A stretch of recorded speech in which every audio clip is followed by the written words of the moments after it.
अस्सलाम वालेकुम my dear students, I hope आप सब ठीक ठाक होंगे, खैरियत से होंगे। सो आज का हमारा topic of discussion that is structures of DNA. DNA stand for deoxy nucleic acid. ठीक हो गया। सो शेप ऑफ डीएनए, डीएनए की शेप किसने बनाई थी? डेट वाटसन एंड क्रिक, ये दो साइंटिस्ट थे। इन्होंने डीएनए की शेप को डिस्कवर किया था इन 1953 में। ठीक हो गया।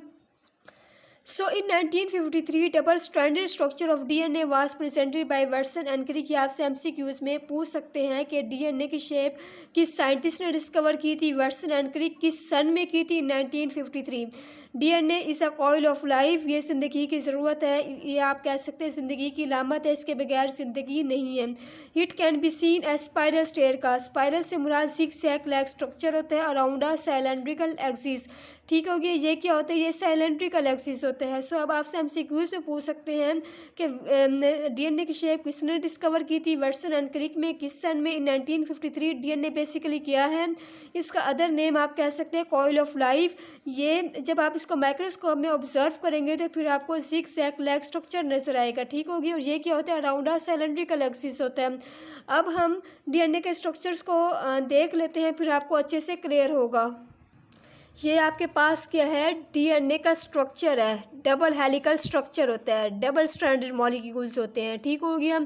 सो आपने जब भी डीएनए के स्ट्रक्चर को ड्रॉ करना है, हमेशा आपने राइट हैंड साइड से ड्रॉ करना है। ये आपका राइट हैंड साइड और ये आपका लेफ्ट हैंड साइड है। ठीक हो गया। आपने कभी भी लेफ्ट साइड से ड्रॉ नहीं करना, नहीं तो फिर ये आपका क्रॉस हो जाएगा। हमेशा डीएनए के स्ट्रक्चर को जब भी आप ड्रॉ करेंगे तो आपने राइट हैंड साइड से ड्रॉ करना है। ठीक हो गया।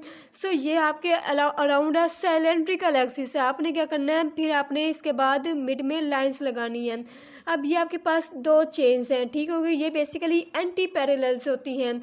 ये जो आउटर पोर्शन है वो किससे बना होता है? डेट इज डीऑक्सीराइबोस और फास्फोरिक एसिड से बना होता है। जबकि जो इनर पोर्शन है ये चीज़ आपकी नाइट्रोजीनियस बेसिस से बनी होती है। नाइट्रोजीनियस बेसिस क्या होते हैं? Adenine, guanine, cytosine, thymine, uracil. हमने ये बात डिस्कस की थी कि जो जब हम कम्प्लीमेंट्री बॉन्डिंग बनाएंगे तो याद रखिएगा एडेनिन हमेशा थायमीन के साथ बाइंड करते हैं और गवानीन हमेशा साइटोसिन के साथ बाइंड करते हैं। थायमीन जब एडेनिन के साथ बाइंड करेगा तो ये डीएनए के स्ट्रक्चर में आएगा, जब यूरासिल के साथ बाइंड करेगा तो ये आरएनए के स्ट्रक्चर में आएगा। सो आप यहाँ पे देख सकते हैं एडेनिन किसके साथ बाइंड कर रही है? That is thymine. गवानीन किसके साथ बाइंड कर रही है? That is cytosine. Adenine, thymine, guanine, cytosine, adenine, thymine. ठीक हो गया।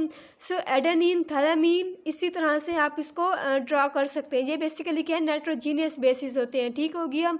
सो अब आपने ये बताना है कि ये मेजर ग्रुप और माइनर ग्रुप देख सकते हैं। ये लार्जर पोर्शन है और ये स्मॉल पोर्शन है। सो जो लार्जर पोर्शन है उसे आप कहते हैं मेजर ग्रुप और ए से रिप्रेजेंट करते हैं, जबकि जो स्मॉलर पोर्शन है उसे आप माइनर ग्रुप कहते हैं और ये इसे आप बी से रिप्रेजेंट करते हैं। ठीक हो गया।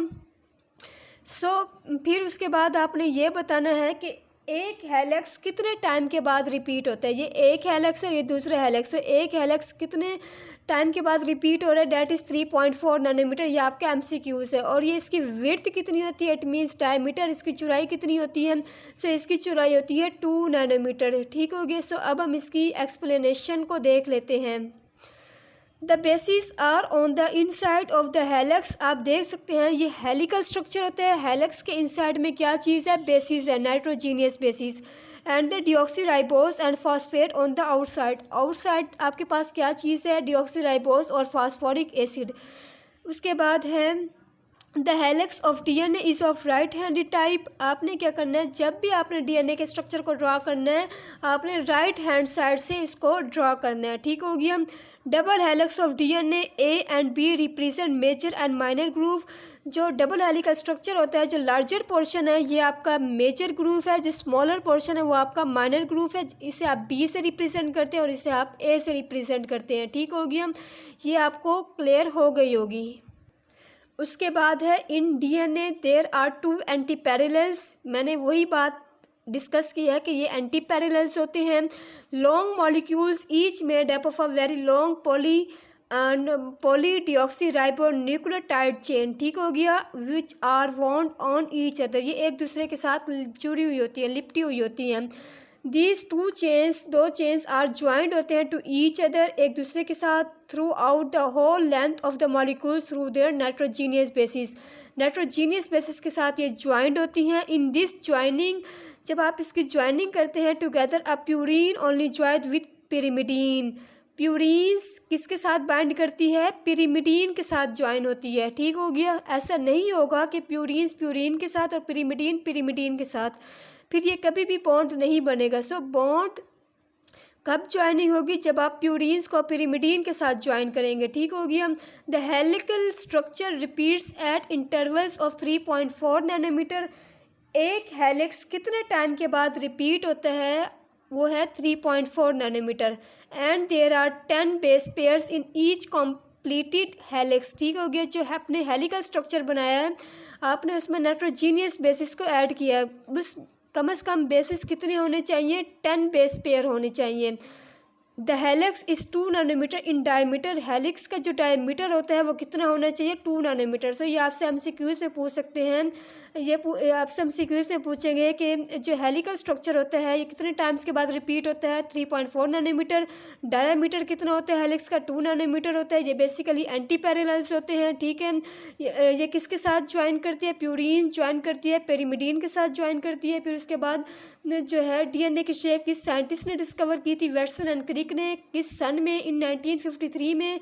DNA को आप इसे as a coil of life भी कहते हैं। ये बेसिकली स्पाइरल स्टेयर कास्ट होती हैं अराउंड अ सिलेंड्रिकल एक्सिस। ठीक हो गया। और जब भी आपने DNA के स्ट्रक्चर को ड्रॉ करना है, राइट हैंड से आपने इसको ड्रॉ करना होता है। जो आउटर पोर्शन है, आउटर पोर्शन किससे बनी होती है? That is deoxyribose. और फास्फोरिक एसिड जो इनर पोर्शन है, इनसाइड है, वो आपकी नाइट्रोजीनियस बेसिस से बनी होती है। ठीक हो गया। आई थिंक सो आपको ये चीज़ क्लियर हो गई होगी। अगर आप एक्सप्लेनेशन ना भी लिखें, अगर आपको स्ट्रक्चर अच्छे से आता है तो फिर आप स्ट्रक्चर को ड्रॉ कर सकते हैं। ठीक, वो आज का लेक्चर समझ आ गया होगा। अगर किसी का कोई क्वेश्चन है तो कमेंट सेक्शन में जाके वो मुझसे क्वेश्चन कर सकते हैं। इंशाल्लाह मैं कोशिश करूँगी कि मैं आपको जो है आंसर कर सकूँ। अगर आपको वीडियो पसंद आती है तो please like this video and subscribe my channel. Thank you so much. अल्लाह हाफिज़।